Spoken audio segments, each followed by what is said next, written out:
Thank you very much, Natasha, to be here today and to be on our podcast. It's very exciting to have you here as a Pitchdrive alumni and to hear your entrepreneurial journey as well. Could you start with just a quick introduction about yourself and Openface, the startup that you started? Okay, yes, I myself have first of all, I'm graduated from chemistry department of Moscow State University, and same I'm graduated from finance department in the another Russian leading university. So I have the combine of scientific experience and financial experience. Also, I have been working for 7 years in the leading Russian market on CS market. Company Gradient, and here my last position was head of strategic marketing department. So I was responsible for strategy for all brands in portfolio. It will be more than 20 brands. And for example, we have leading Russian makeup brands Vivienne Sabo, and number 3 brands Stellary, etc. It's really a huge company. And it gave me experience on FMCG, and then I worked for startup Kadabra. It's a tech startup. We learn children how to code via games. We use games like Minecraft, and we use Unity and we use this language. We teach children how to code, how to write the code. And I was CFO in this company, and we received first investment. It was the time of the huge growth, of the very rapid growth of the startup. And that we do like the story with Chris, my another co-founder. One day, one of our friends threw a hot wine party, and we two of us participated, and we didn't know each other, and we were introduced to each other, and Chris started to share with me her thoughts about personalization, about the future of personalization, and we started to talk, and I worked in FMCG. Chris had a huge experience in startup too. She just left her previous startup, Shelly, which were beauty on demand. And we started this conversation, and she invited me for coffee later, and that's how it started. We started to just discuss the idea of personalization, how we can use it, how we can apply it to FMCG. And then I helped her with financial model. And then we started to work together and invited our third co-founder, Dina, who had an experience in IT. She's absolutely 100% IT person. And she's really good at it. Okay, and you said that previously, before this, you worked in a startup. Is it because it always interested you to do something entrepreneurial, or what attracted you towards startups? One day I came to my advisor and friends, Ksenia Avdei, and I told her, I don't know what's wrong with me, but I have a very good job, and I have promotion, and everything okay. I have a really good team, but something wrong. I don't know why. I'm always looking for something else.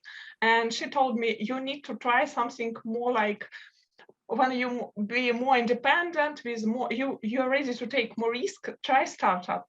That's how I tried. And Ksusha, she's really always give me great advices.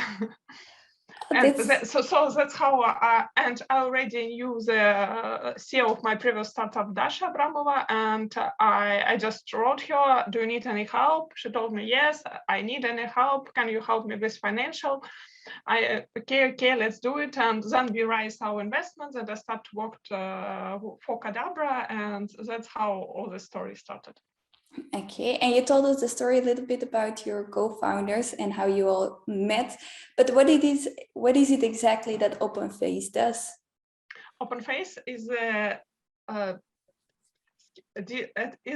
healthcare and another point.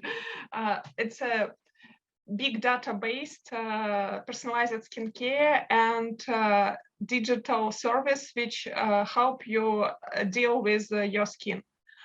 it's better for me to explain how it works and why it's so complicated to explain what exactly what it is. We have like a three part. We have D2C part, when user communicate with our system, it complete the questionnaire and upload the selfie. And that our algorithm match all ingredients, and we provide our clients with personalized serum. It's the first part. Second part, we have lots of data because we collect this data, and we extract this data, we annotate it by dermatologists annotate it, and then we build algorithm based on this data. This algorithm recognize skin problems. Also, it's advice what's the best way to handle these problems. And we believe that in future, the main part of our product will be this algorithm. But to build health tech solution, it's cost a lot and you need lots of time. So like when we talk about our business model, we always said that it's very similar to a model which company Bayer have for the fertilizers. Before, Bayer sold fertilizers, only fertilizers. Now they sold fertilizers and data-driven platform for collecting and analyzing data to help farmers to increase harvest. That's in the modern world, you can't sold only physical product. You need sold with them some digital part. So in Openface, we too have this physical product, it's our products, and also we have digital part, which help us to build feedback loops to optimize our physical products, to receive more feedback from our users, and to solve a problem which traditional FMCG company can't solve because they haven't this digital part. Okay, and when you talk about this digital part and this algorithm, how does a startup start with that? Because indeed it asks a lot of investment, it asks also a lot of knowledge. How do you start with the artificial intelligence platform? First of all, when we start to create our formulas because it's need time, and you need time to test them because you just can't release, just mix something in the lab and release, okay, everything will be fine. No, everything won't be fine. And also you need a certification. And in this moment, we start to collect data. We just run our test and we do not solve physical product, we solve consultation, recommendation, something like that. That's how we start to collect data. And then another part of our team joined us. It's Alexander Kalinin. He has PhD in Michigan University, and he's extremely experienced data scientist, especially in bioinformatics. So it's like his area. And when we first met, he told that it's really interesting and he want to try to work with us. He would want to try to make this algorithm. That's how everything started, and he started to make algorithm. Then we are going to hire more and more dermatologists to annotate them because only professional can annotate your data. It's obviously for medical data, I believe. And then more data we have, more accurate our model become, and more data we have, more better our products work because we receive feedback and we can it's our difference from most of FMCG brand. We can receive feedback very quickly because we have this D2C platform. And then we understand that something wrong or something don't work like we expected. Okay, so do I understand correctly that you're saying just start by collecting the data because this is so valuable and you can learn from it, and based on that your algorithm can evolve into something that is in the end also sellable and very useful for other organizations? Yes, but you just can go to the market and say, give me your data. You need to give something back. And we gave back our expertise, our recommendation, our consultation. Just when people complete our questionnaire, we send them recommendation, or in the first weeks, first months, we call them and give them recommendation how to better care about their skin. That was the start. And at the same time, we already worked on our formulas because we understand that it does give us more money and better LTV. And it's important to have a physical product, but you need time to create it. And we use this time for collecting data and also to collect user and some user experience. So the value needs to be there for the user also to share the data with you. Yes, of course. Okay.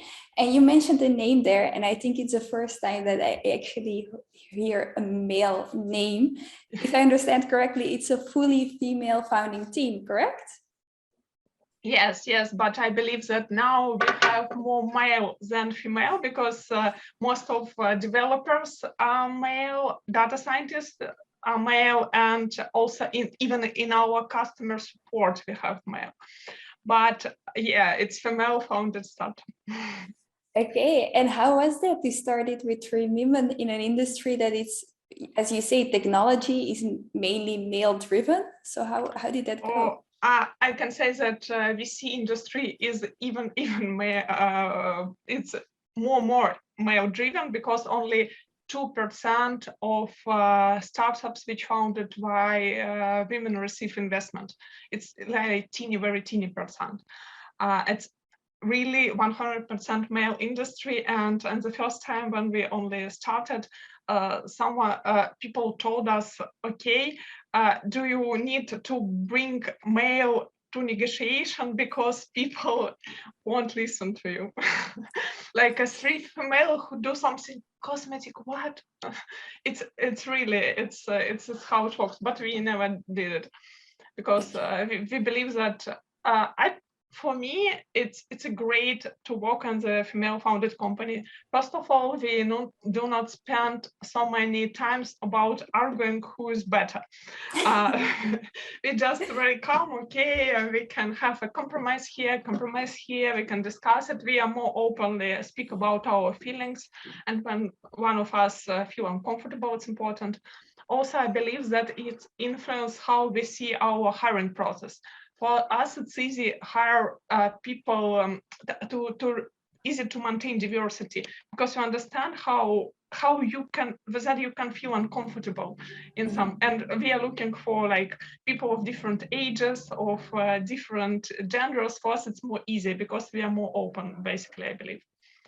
Okay, so there are a lot of benefits of starting a fully female founding team. And you said a little bit like not a lot of female founders get investments, and you had this interaction with the negotiation as well.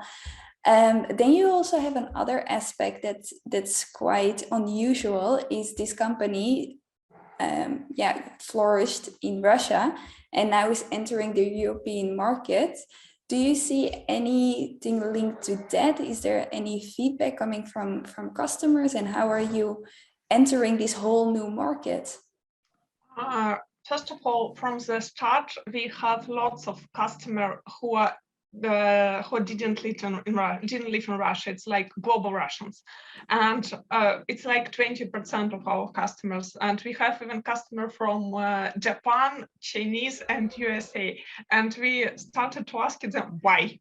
Why do you use us? Because logistic, especially when all this pandemic COVID situation started, it became a hell, especially at the beginning when everything was broken, and it was really hard to ship something. It's not because we do something wrong, because nothing worked.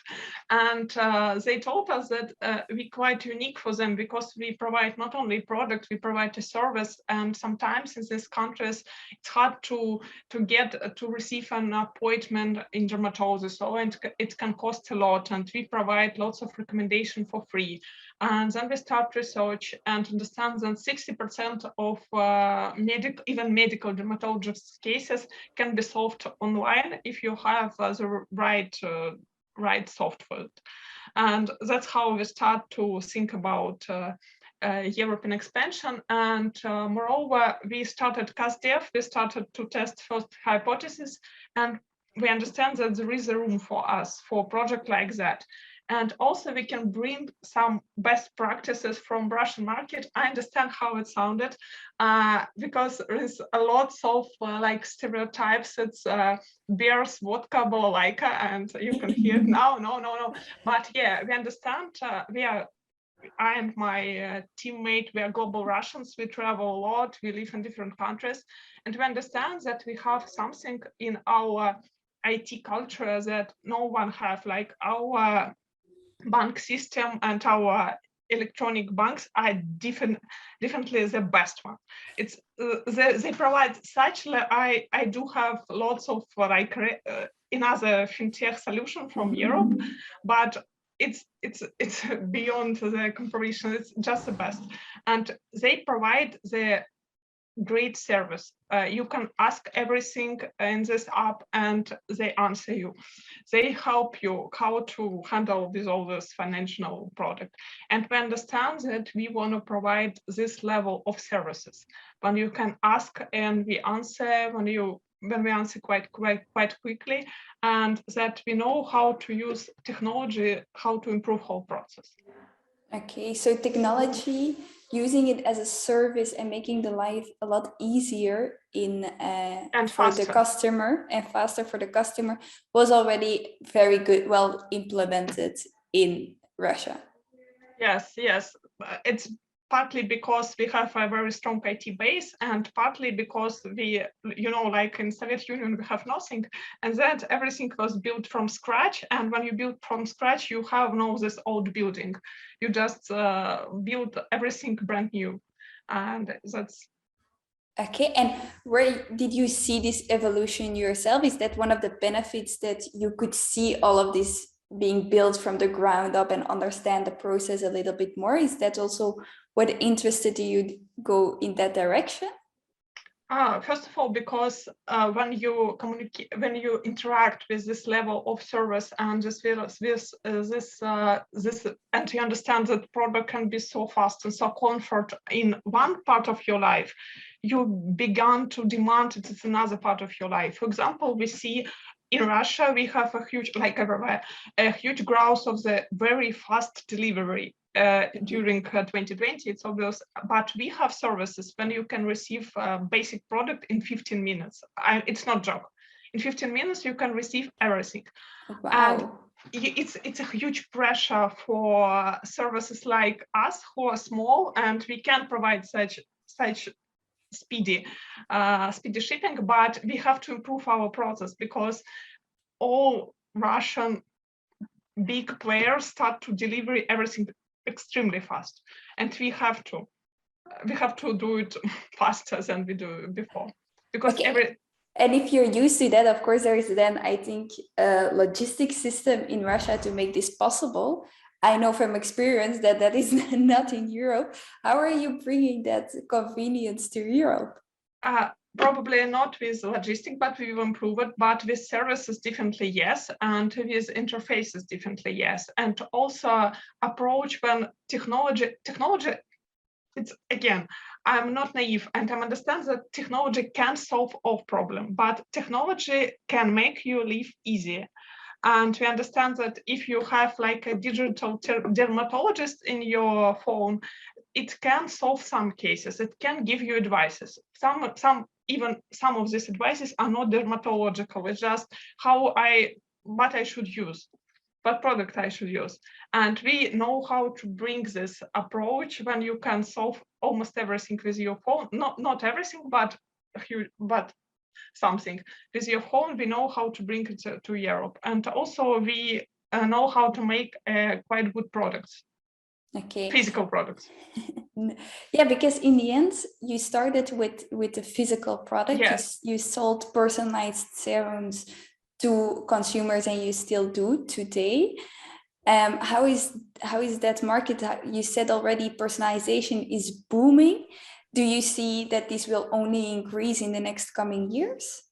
Yeah, I believe in Europe, especially, it's booming more than in Russia. In Russia, we more like, it's okay. No, I do not like personalization. But in Europe, yes, definitely more. And we understand why, because new generations and grown up with this digital environment, and they constantly see that everything personalized. They see personalized feed on Facebook, they see personalized advertising, and for them it's like obvious that I have to have personalized everything. Why I do not have personalized physical product? Because general, it's not for me, I'm unique. And we see this approach, we see this, and we understand that it will be booming more and more. And also people in modern world, for them, time when they can solve their problem is important. And if you pick like a general product from the shelf one by one, it's take a lot of time to solve your problem, or in the most cases you just damage your skin. But if you have, it's really Oh, wow. and I have and if you have personalized solution, it helps you.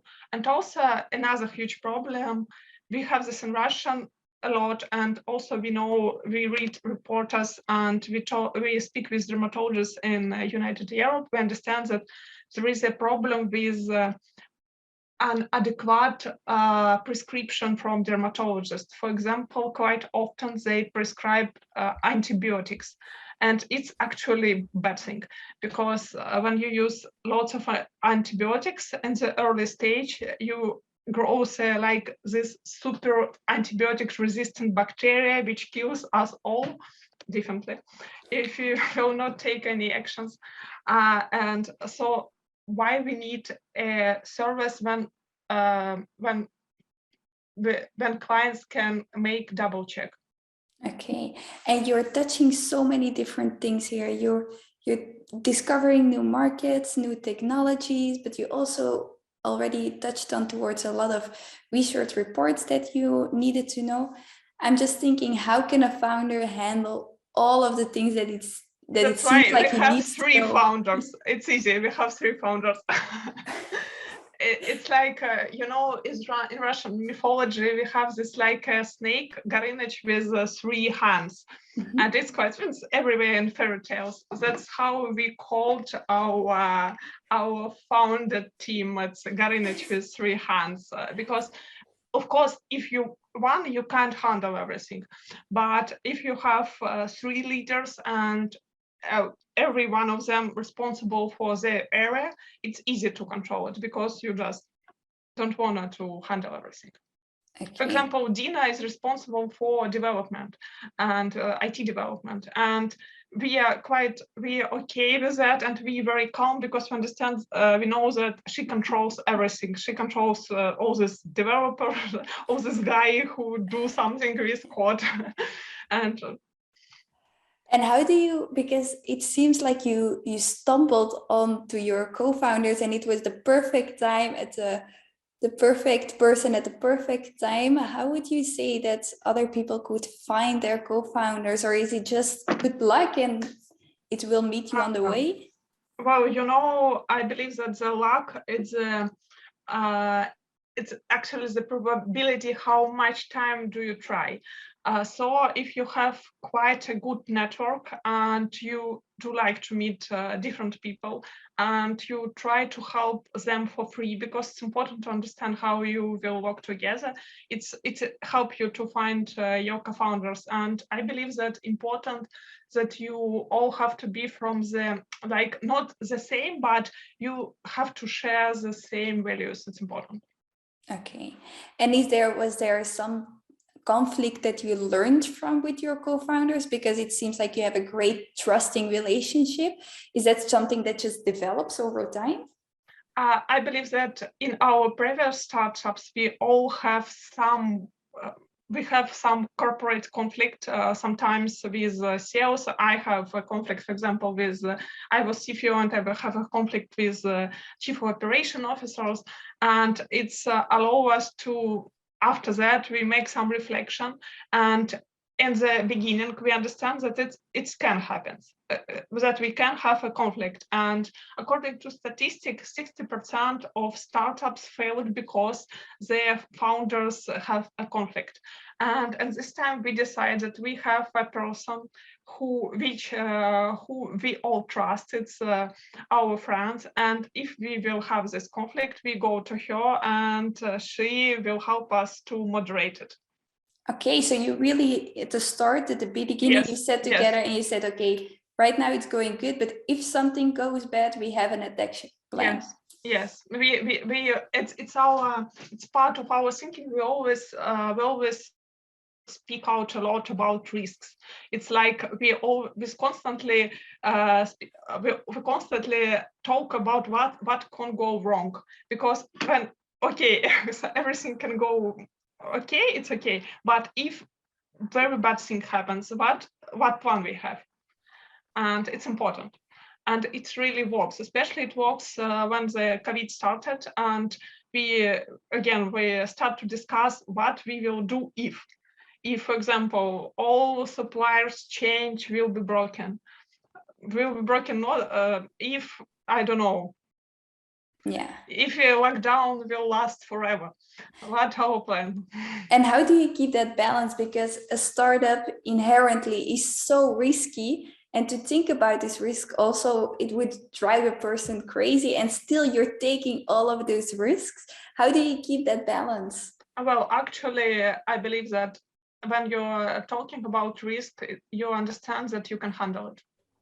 Okay. It's a way to handle your risk, and because it's scary, and but when you speak about it, it's less scary. It's like you have a light, and you point it to this dark part and understand nothing scary, just a dark part. It's okay.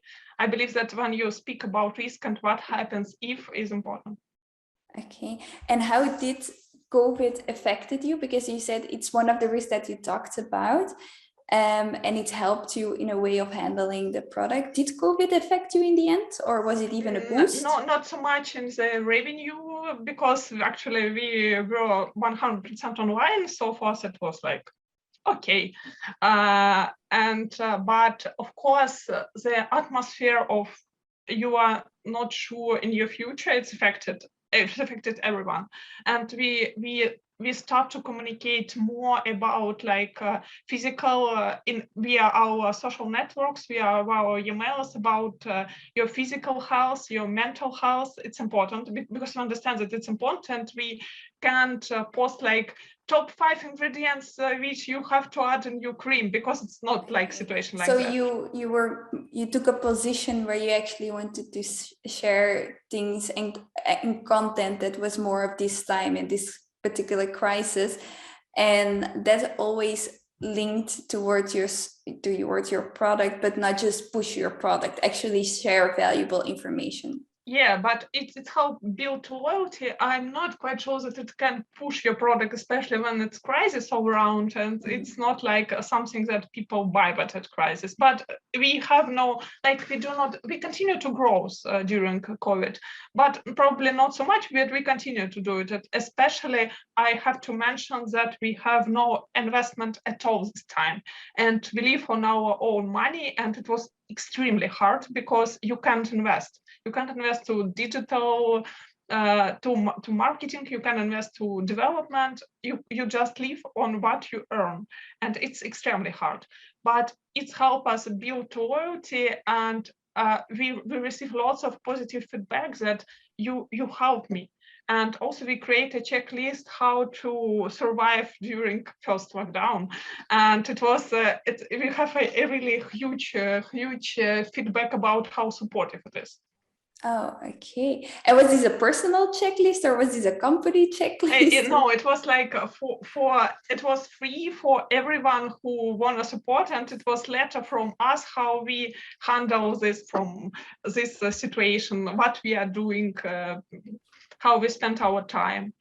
Yeah, that's great information to share. I think we did something similar to just how do you keep staying in these crazy in these crazy times? Yes. it was the main message. And as you touched upon, you said times of COVID hit, we didn't have any investment at that time. How was it to raise funding in times of COVID? Was it even more difficult, or was it easier because people wanted to meet online? I believe that first half of year it was extremely difficult because no one understands what happens, and some stop investment, and we have some like term sheet, and everyone calls them back because we don't know what happens actually. But on the second half, people were used to it, and it's like started off. It's crazy thing, but we closed all rounds online. You can't imagine before COVID because it was essential to meet in person. And it was like, no, I want to see your body language. And it was quite normal to go for 1 day for negotiation in another country just to meet. And now it's like unnecessary, all online, it's okay. It was crazy, yes, but in this time we was 100% sure that in our product we have this energy because we have a very good retention. We lived on our money like almost a year, and we understand we have a traction despite everything. We have traction, and it grows month by month, 14%, but it grows. And when we show it, it was like that we are bulletproof. We can. And we have our favorite question during this time. First, what is your burn rate? Guys, we have no burn rate. We live on our own money. And second, what's your CPO? Guys, we do not invest in marketing at all because we do not have money. Only free sources of traffic. It's insane that's just indeed the proof that your product is so good that you can still grow in so uncertain times with no marketing spend at all. But of course, now you raised funds, you're taking that next step. How are you gonna cover the European market? Do you have tips or tricks that you want to share with our public? Yeah, first of all, we already start tested hypothesis. We already start marketing campaign, and we understand that we remain startup. We're still a startup. We test, analyze feedback, some test another hypothesis. And now we test English speaking market, Scandinavian, Benelux, and Great Britain. And then in November, we start our first of all, we already have customers in these countries. It helps really. Second, we start sales, and we will analyze feedback. We can run lots of cost devs, and in the end, we figure out how to best market fit. I believe that few things which help us. First of all, that we have 100, and partly because we receive investment from Pitchdrive, which outside Russia, we are 100% motivated. It's like we wake up at, what do you do for our international expansion today?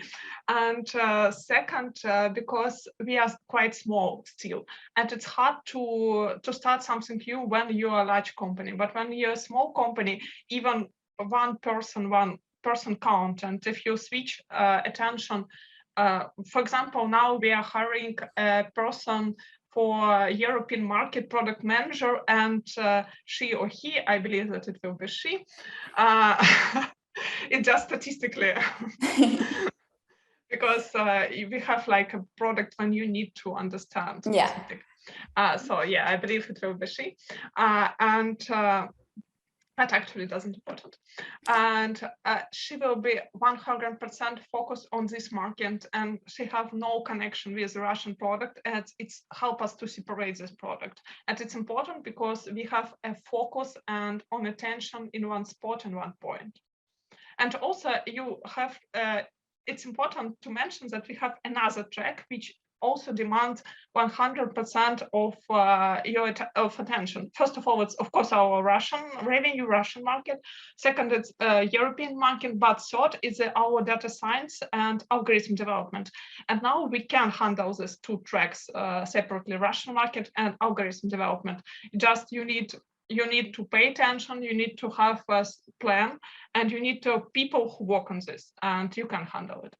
Okay. So I believe because we're small, we have a pressure to start sales as early as we can, and we do really want to do it. I believe that we can. Yeah, and I also heard there are a lot of feedback loops. You really value the feedback from your customer and to really test. Is that one of the tips that you would give? Yeah. And it's works in both ways. For example, first of all, for customers, it shows that we can hear them, and it's obvious that your skin change, and we can react on those changes. We change your formula, or we can change concentration, or we just can give advice. Just use more. Please don't forget about SPF during the summer. It's really important. It's one of our favorites, actually. And second, when we have this feedback, we understand how we can change our product, physical one and digital one. And also it's provide us with a lot of hypotheses for our digital marketing. Okay. And these hypotheses, then you're testing them out, you're going to investors. You said you already had some traction to show to investors. Do you think that's important to at least be able to show some kind of market validation towards investors? Yes, I believe that the most important thing when you talk to investor and to show them that you know what to do, and first of all to show that you're a normal person and it's really important. Trust me. Second, that you have energy, and third, that you know what to do, because everyone understands that you will make lots of mistakes. That's how is this business done. You just constantly make mistake. You just make as much mistake in the time slot as you can first, and you have to be able to recover as fast as you can from this mistake. That's how you find your solution. It's again one of my favorite phrase. The success is how much do you try, because statistically success is just anomaly, but you should try as much as you can. And that's why it's a beautiful sentence. And it's important. That's why it's important to have the startup approach when you're entering a new market, to be ready to fail and to be small when you can take risk. Because when you're huge, it's difficult. It's more difficult. And of course, some people are scared of failing. They take that on as a personal failure as well. What's your outlook on failure? Well, I believe we have a bit different sensitivity to fail with my co-founder. I'm like very easy on it. And my approach is that it's not my personal failure. I'm a coach of the team. I'm team manager. And it's like a football. I do like football, actually. It's like, for example, I just try to remember, for example, you mentioned Belgian football team. You're really great. Fantastic team, absolutely. But you can lose. It's okay. But you can try another scheme, another time, another game, and you will win. It's like not my personal failure. I'm a manager of a team. I make decisions. Sometimes it's wrong, but it's because not I'm wrong, because I'm not figure something out. Okay, this is such a great attitude, and I also believe it's a new kind of attitude that we're seeing more and more, because what in previous businesses or failure were seen as personal failure or was not accepted by the people high level up, and you have such an open attitude towards your employees also making mistakes and to learn from those mistakes. Is there one mistake that you still remember that you did? Oh my God, what did I do there? A lot. I try to remember something from Openface. Sometimes I'm just choose not an optimal way to something, and you waste lots of time. And in startup, it can be you can have lots of damage. And sometimes I'm too, for example, sometimes I do not hire people when I have to, because I believe, okay, we can handle it in the team, or we have enough expertise. But sometimes it's better just to pay and receive a result. It's always like balance. But when I discuss it with my therapist, my attitude towards failure, I told her once that I'm do not afraid to make mistake in my job, because I understand that I can always fix it. I do really have this belief that I always have to time for fix it. It's now probably because when I was young, it was like I was like 20 something, and I was an analytics in this huge Russian company, and I really, instead of plus I use minus, or minus instead of plus. It was like very silly mistake, and my company lost like 10,000 euro probably, no, like Wow. lots of money because of my mistake. And when I go to my manager and told her, I just don't know what to do, did you fire me? She told me, it's okay, just go at home, have a sleep, we can handle it. And we do really handle it. We just, okay, we explain it, we communicate, we show that everything okay, and by the end of the year, everything will covered, everything will be okay. Okay. Yeah, I heard the story once, indeed, that somebody made a mistake and the company lost, I don't know, then maybe 100,000 euros. And the HR person said, we just invested 100,000 euros in you. We're not going to fire you now because you're going to be that one person who will never make that same mistake again. Yeah, it's absolutely okay to make mistakes, and it's normal that that people in your company will make this mistake. You have to be ready for it, and it's 100% okay. We all learned. It's not the reason why you can fire someone, but you can fire someone if they stop learning from this mistake. But it's okay. We all make mistake. That's such a great attitude. And also in this call, your energy and your passion about the startup is just, it's taking over the camera. I'm feeling That's how we attract our investment. We're really passionate about what we do. And actually, sometimes we have like a barbecue with our families and friends, and three of us we start talk about job, and everyone, oh no, again. Not again. No, but how do you keep that energy so high all the time? First of all, good sleep,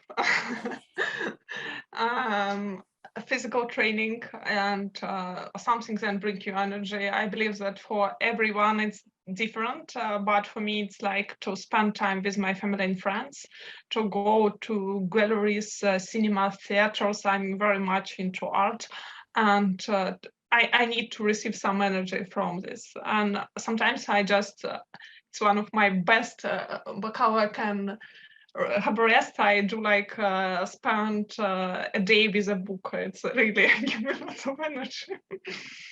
Yeah, but you seem so self-aware, and as you say, you have a therapist. Yeah. You're making sure that you have content to help others.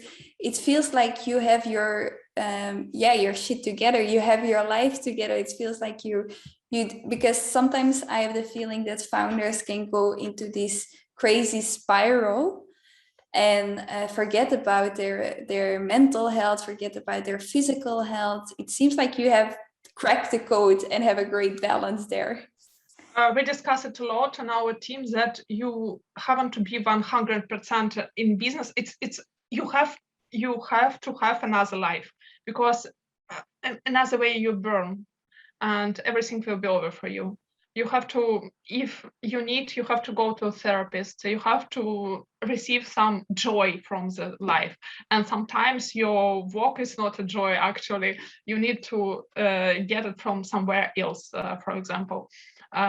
This summer, we with Dina and Chris, we go to St. Petersburg for a weekend, and we go to the finest restaurant, and we go to the Hermitage, the largest museum. It just was, and we walked. It was just extremely lazy weekend when we spent together, and it was full of such a joy of life, and it was important for us. just to explore something new, try something new, go from one restaurant to another, go to the museum, see some pictures or something like that. That sounds like a great trip. No. Yeah, it was, and we talk business sometimes, but not so much. But it also was like, okay, we are in another city, we 100 time, we are slow down. It's important. Yeah, It's important for your team, because when you're tired, it's hard to make a decision. You need to have this energy, and you have to. Yeah, because that's also what I see with founders. They could be great founders, but it's another element to lead a team, and to bring that same energy and passion, to bring that out of a team as well. And it seems like that's also one of your so many focuses to bring that out of your team as well. Yeah, I hope, yes. We are trying. How big is Openface at the moment? With how many people are you? I believe we have around 20 people, but we have remote team. We have IT developers who sit in Novosibirsk, Siberia. Yes. Well, actually, two of my co-founders are from Siberia. I'm from Moscow, and they're from Siberia. And we have our content manager. She lives in Canada, and now our digital marketing manager in LA. So we are spread. We have people in Lithuania, because you know that we have company in Lithuania. So we are pretty much everywhere. And I believe it's around 20 person, some of them full-time, some of them part-time. And now we are actively hiring. We're hiring product managers, I told you. We will hiring data scientists, another one, because we need more. And yeah, probably later we will hire another product manager. Okay, and maybe one of our audience is interested. How can they apply? I believe you can send me, drop me a message, Natasha at openface.me. Okay, we will also put it in the comments. Yeah. In Russian YouTube, you can have this in description. Indeed. We will put it in the description so people can apply for this function. But yeah, that's a very remote team, different time zones, different lives that the people are living. How are you handling all of these different different geographical locations? It was, we were remote from the first day zero. So it was easy. We used to it. That's why when COVID started, nothing actually changed. We have our designers who were locked in Kiev, Canada, China. We have one person in China at the time. It was, it's Zoom connected people, but we have office in Moscow and in Vilnius, and we can meet there. But I believe that for my generation, and especially for generation who are youngest generation, for them it's like it's okay. It's they're somehow remote native. They know how to make their job to be remote. So I believe it's never a busy problem for us. Okay, perfect. No, it has been interesting so far to hear your startup journey and how you're entering these new markets and how it is to be a founder. If I tell you what is the one golden tip that you could give towards other founders or people who are thinking about becoming a founder, what would you say? For people who want to becoming a founder, do not try. Okay, think twice. It's take lots of energy and lots of nerves. Think twice. And for who already, I believe that remember that it's just a job. Yes, it's your own business. Yes, you dedicate a part of life to it, but it's just a business, and you have another life. You have friends, family, books, whatever you like. I don't know, and it's important to keep this another life, because it brings you energy, and it's only part of your life. If you fail, it's not your fail. It just happens. But you have another life, and it's not who we owe you. Okay, that's such a beautiful way to end this podcast. Natasha, I want to thank you so much. Thank you so much, Emily. It was very nice. Thank you for having me. Thank you for sharing your story. It was inspirational for me, so I hope it's going to be inspirational for the people listening to this podcast as well. And I want to wish you all of the luck. And of course, as a Pitchdrive alumni, we're going to be able to follow that. And we also post updates about Openface on our social media. So you can always follow that, follow our social media, but also follow Openface social media. And maybe try a serum once in a while, because I'm a customer and I really enjoy it. So I am here to also present. And now we have not only serum, we launched several new products, and actually now we launch something new every month, and it's a good, yeah. Okay, that's so exciting. Then people definitely need to follow to keep up to date about all of those challenges. Thank you.